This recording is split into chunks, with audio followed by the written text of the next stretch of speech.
How to successfully combine finances after marriage. If you just got married and you're looking for some ways to combine your finances with your spouse and create a system, a way of managing your money together, then this is the video for you. My husband and I, we got married 4.5 years ago, and we combined our finances from the very beginning, and I created a system for managing our money together, and pretty much along the way, our finances have been very smooth sailing. We have had very little fights about money.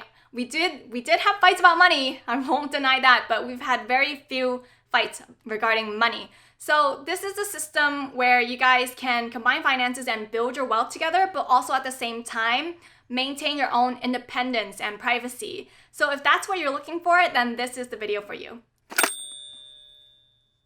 For this system, you need a joint checking account, a joint savings account, and an optional joint credit card. For the first 1.5 years in our marriage, we didn't have a credit card. The credit card came later when we wanted to build credit and earn cashback rewards. The joint checking account is used to pay bills and day-to-day expenses that can't be charged to a credit card because the company either doesn't take credit cards or charges a convenience fee for using it. The joint savings account is used for shared long-term goals such as buying a house or a car and for emergencies. The joint credit card is for shared household expenses. I recommend setting a spending limit where items below a certain amount and are purchased for your home just don't need to be discussed, and everything above that amount should be a joint decision. We also each have our own separate checking accounts to maintain our independence and privacy. The both of us get a personal spending allowance to spend on anything we want. My husband is an audiophile. He likes to spend his money on speakers and headphones, and I spend my money on personal development and skill development courses. This year, I've been spending my money on building a new wardrobe, and he can't comment on that because it's my money. So question, how much money should each person get? That's a question for a future video. All the paychecks from both of us go straight into the joint checking account, and money gets dispersed from there. It doesn't matter who makes more or who makes less, it all goes into the same pot. When one spouse gets a raise, then basically both spouses will reap the rewards. And if one spouse loses a job, then both spouses will suffer. So going up or down, both spouses will share a common experience. We set up autopay for all our bills to come out of this account, which includes paying the credit card bill. And there's also a recurring transfer into the joint savings for our goals and to build our emergency fund, and also a recurring transfer into our personal accounts for our personal spending allowance. I know there are couples who go the other way around, where the paycheck goes into individual checking accounts and then the money flows into the joint account.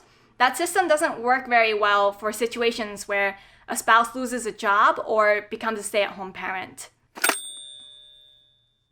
I recommend the two of you have a monthly budget meeting where you just sit down together and discuss how did you guys do last month and also to plan for the coming month. You're going to find that in the beginning, you probably need weekly check-ins to see if you guys are staying on budget and if you need to make adjustments along the way. But after a few months, maybe around 3 or 4 months where you have a very good idea of where the money is going, you might not need those weekly check-ins anymore. That was the case with me and my husband. And now that we have combined our finances and I do pretty much all the financial stuff in our relationship, I have a very good idea of how much our lifestyle costs, and our habits are actually very much set and habitual. So I have a very good idea of just how much everything costs. So we just have an annual budget meeting at this point. We don't do monthly budget meetings because pretty much it's basically the same every month. I don't need to make that many adjustments along the way. So we do an annual budget meeting, and then we do a check-in at the 6-month mark to see how well we are staying on track with our budget in the middle of the year, and if we need to make adjustments then. But at this point, we don't need to do the monthly budget meetings anymore. But in the beginning, we definitely did do monthly budget meetings with weekly check-ins. So that's what I recommend for you guys in the beginning.